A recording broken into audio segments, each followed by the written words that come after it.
Oke, selamat datang dalam Let Me Know Talks Podcast. Hari ini saya menggantikan posisi dari host dari Let Me Know Talks Podcast sebelumnya. Kalau biasanya teman-teman Let Me Know Talks Podcast ini mendengarkan dengan host yang luar biasa, yaitu Yulian Aise.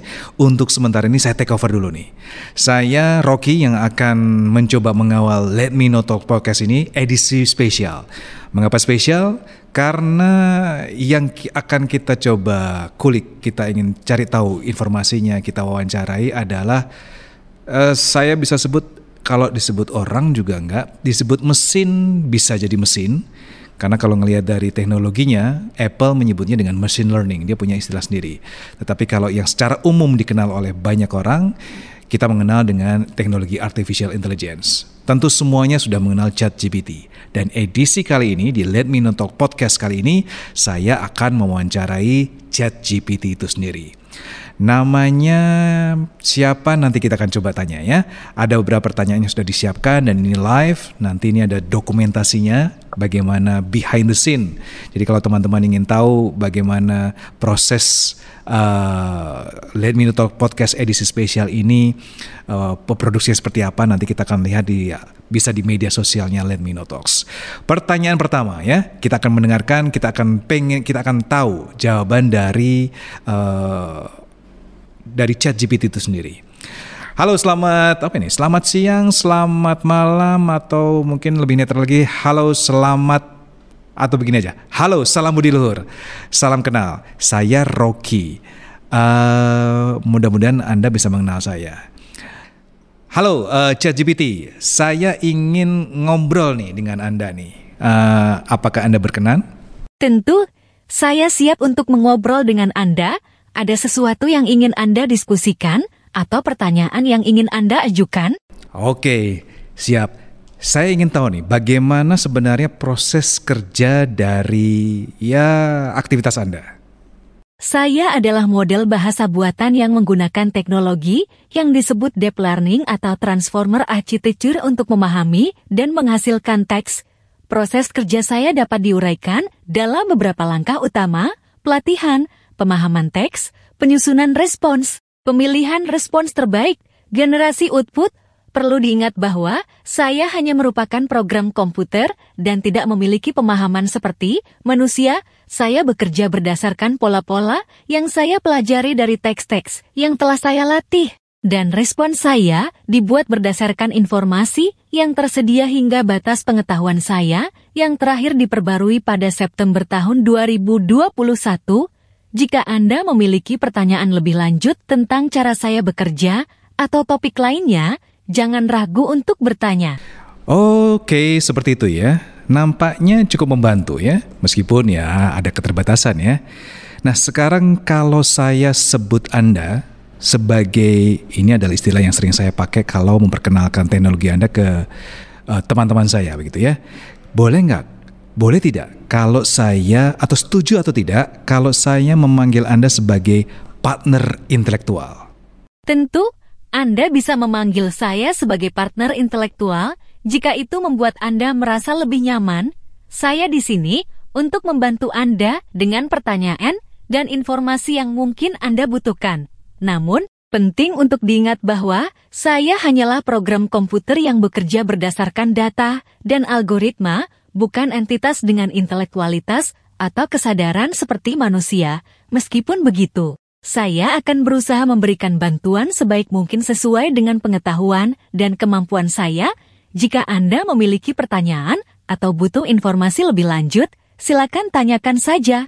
Oke, berarti setuju ya jika saya sebut Anda atau saya panggil Anda sebagai partner intelektual. Nah, pertanyaan berikutnya, saya sebagai seorang pengajar atau peneliti di bidang ilmu komunikasi, boleh tidak bisa mendapatkan jawaban kira-kira apa saja yang bisa Anda bantu sebagai partner intelektual? Tentu, saya dapat membantu Anda sebagai seorang peneliti dalam bidang komunikasi dengan berbagai cara, seperti pemahaman konsep, riset literatur, ide penelitian, analisis data, penulisan dan editasi, pertanyaan khusus. Namun, perlu diingat bahwa saya tidak memiliki akses ke literatur atau informasi baru yang terjadi setelah tanggal pemotongan pengetahuan saya pada September tahun 2021. Jadi, pastikan untuk memeriksa literatur terbaru dan sumber informasi lainnya untuk memastikan penelitian Anda tetap mutakhir. Jika Anda memiliki pertanyaan tertentu atau permintaan bantuan, jangan ragu untuk bertanya lebih lanjut. Wah, menarik sekali nih. Bisa tidak diberikan contoh jika itu terkait dengan kajian literatur? Tentu, berikut contoh bagaimana saya dapat membantu Anda dengan kajian literatur. Misalkan Anda sedang melakukan kajian literatur tentang pengaruh media sosial terhadap komunikasi antar individu. Anda ingin menemukan makalah-makalah kunci yang telah ditulis tentang topik ini. Anda bisa memberikan deskripsi singkat tentang topik penelitian Anda. Dan saya akan memberikan beberapa referensi yang mungkin berguna. Oke, nah sekarang saya akan mencoba untuk bertanya tentang pendapat. Bagaimana pendapat Anda jika dikaitkan dengan penggunaan ChatGPT di universitas? Bagaimana pendapat Anda jika ada mahasiswa yang memanfaatkan ChatGPT untuk mengerjakan misalnya skripsi? Pendapat saya tentang mahasiswa yang memanfaatkan chatbot GPT atau sumber daya serupa untuk mengerjakan skripsi adalah sebagai berikut. Sebagai sumber referensi, tidak menggantikan kreativitas dan penelitian, pengutipan yang benar, penggunaan seimbang, berkonsultasi dengan dosen pembimbing. Jadi, penggunaan chatbot GPT atau teknologi serupa dalam konteks skripsi harus dilakukan dengan bijak dan etis. Ini dapat menjadi alat yang berguna untuk membantu dalam proses penelitian, tetapi tidak boleh menggantikan kerja keras, penelitian, dan pemikiran kritis mahasiswa dalam menyelesaikan tugas akademik mereka. Oke, wah, nampaknya Anda juga concern ya dalam pemikiran kreatif mahasiswa. Saya sepakat sih, saya setuju dengan pemikiran Anda terkait dengan pentingnya menjaga kualitas tugas akhir atau skripsi dengan menjaga pemikiran kreatif mahasiswa, karena sepertinya itu tidak bisa tergantikan. Tetapi saya juga ingin bertanya nih, apa yang bisa Anda jelaskan mengenai hal tersebut, mengenai pemikiran kreatif mahasiswa? Tentu, pemikiran kreatif adalah aspek penting dalam pendidikan dan penelitian. Pemikiran kreatif adalah kemampuan untuk memecahkan masalah, menghasilkan ide-ide baru, dan mendekati masalah dengan cara yang unik dan inovatif dalam konteks pendidikan tinggi. Seperti menulis skripsi, pemikiran kreatif dapat berkontribusi pada hasil penelitian yang lebih baik dan kontribusi nyata terhadap pengetahuan. Berikut beberapa hal yang perlu dipahami tentang pemikiran kreatif dalam konteks pendidikan tinggi, kemampuan memecahkan masalah, inovasi dalam penelitian, penyampaian ide dengan kreatif, kerja tim, mendorong kreativitas. Dalam hal skripsi atau penelitian, pemikiran kreatif dapat menghasilkan penelitian yang lebih relevan, solusi yang lebih baik, dan hasil yang lebih bermakna. Oleh karena itu, mahasiswa sebaiknya diberikan kesempatan untuk mengembangkan kemampuan pemikiran kreatif mereka sepanjang pendidikan tinggi mereka.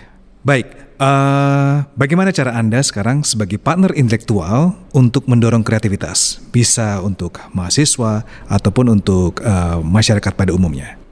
Sebagai partner intelektual yang berbasis teks, saya dapat memberikan dukungan dalam mendorong kreativitas dengan beberapa cara: generasi ide, pertanyaan kreatif, referensi dan sumber informasi, mengembangkan konsep, peninjauan pekerjaan, pendekatan alternatif. Namun, penting untuk diingat bahwa saya adalah alat bantu dan sumber referensi. Pemikiran kreatif sebagian besar berasal dari Anda sebagai individu. Saya dapat memberikan dorongan, saran, dan inspirasi, tetapi proses pemikiran kreatif sebagian besar tergantung pada eksplorasi, eksperimen, dan pemikiran pribadi Anda. Jadi, manfaatkanlah interaksi dengan saya untuk memperluas perspektif Anda dan memicu pemikiran kreatif Anda sendiri. Oke, menarik ya terkait dengan pemikiran kreatif. Nah, sekarang pertanyaan saya berikutnya adalah ini terkait dengan mungkin secara umum gitu, penggunaan ChatGPT. Saya lebih ke saran. Apa saran Anda untuk masyarakat yang ingin mengeksplorasi teknologi ChatGPT?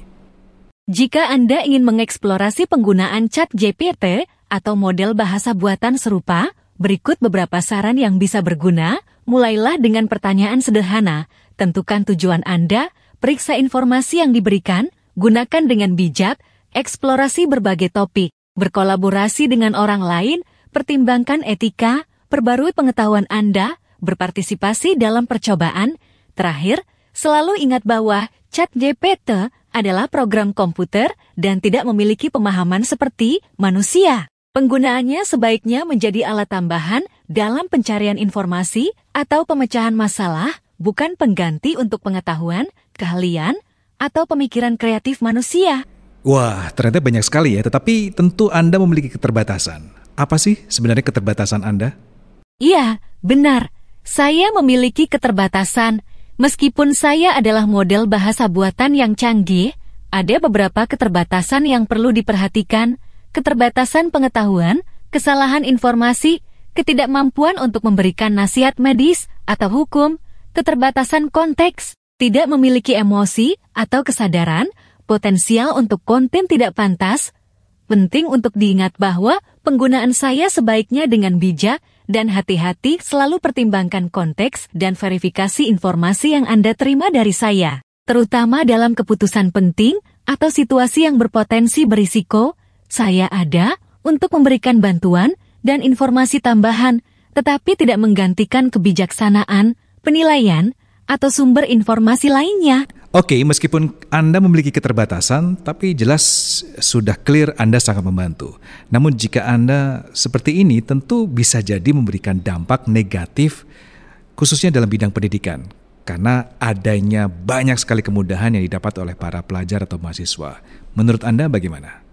Anda membawa topik yang penting dalam pertimbangan penggunaan teknologi, termasuk model bahasa seperti saya, dalam bidang pendidikan memiliki dampak positif dan negatif yang perlu diperhatikan. Berikut beberapa pertimbangan terkait dampak negatif, kemungkinan penyalahgunaan, kemungkinan menurunkan kemampuan kritis, kemungkinan kecanduan teknologi, potensi penurunan motivasi belajar.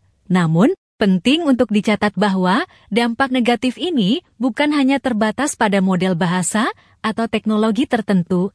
Mereka juga relevan untuk berbagai jenis sumber daya dan alat pembelajaran. Dampak positif, akses ke informasi, pendekatan pembelajaran yang disesuaikan, peningkatan efisiensi, pengembangan keterampilan teknologi, kreativitas, dan kolaborasi. Dengan demikian, dampak teknologi dalam pendidikan sangat tergantung pada bagaimana teknologi digunakan dan diintegrasikan ke dalam lingkungan pendidikan. Penting bagi pendidik, siswa, dan pengambil keputusan pendidikan untuk memastikan bahwa teknologi digunakan secara bijak, sesuai dengan tujuan pendidikan yang diinginkan, dan dengan meminimalkan dampak negatif yang mungkin terjadi. Pendidikan yang efektif dengan teknologi mengharuskan pendekatan yang seimbang dan penilaian yang cermat terhadap dampaknya. Oke, baiklah. Pertanyaan berikutnya dari saya. Nantinya, apakah Anda sebagai partner intelektual, sebagai ChatGPT, sebagai teknologi artificial intelligence akan terus berkembang lagi ke depan?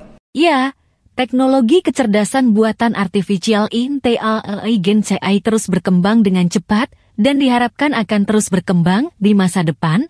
Ada beberapa alasan untuk ini: peningkatan algoritma, kemajuan komputasi, data yang lebih banyak, penggunaan yang luas, investasi dalam R&D. Dalam perkembangan masa depan, AI dapat diharapkan untuk menjadi lebih pintar, lebih adaptif, dan lebih terintegrasi dalam kehidupan sehari-hari.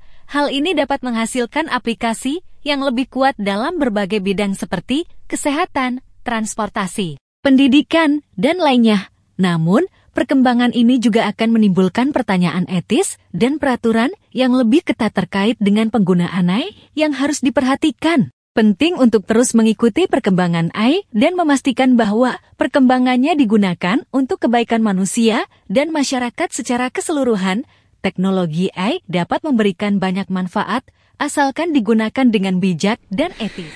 Oke, terima kasih atas obrolan seru ini dan saya sangat senang mengenal Anda dan semoga kita bisa mengobrol kembali di lain waktu.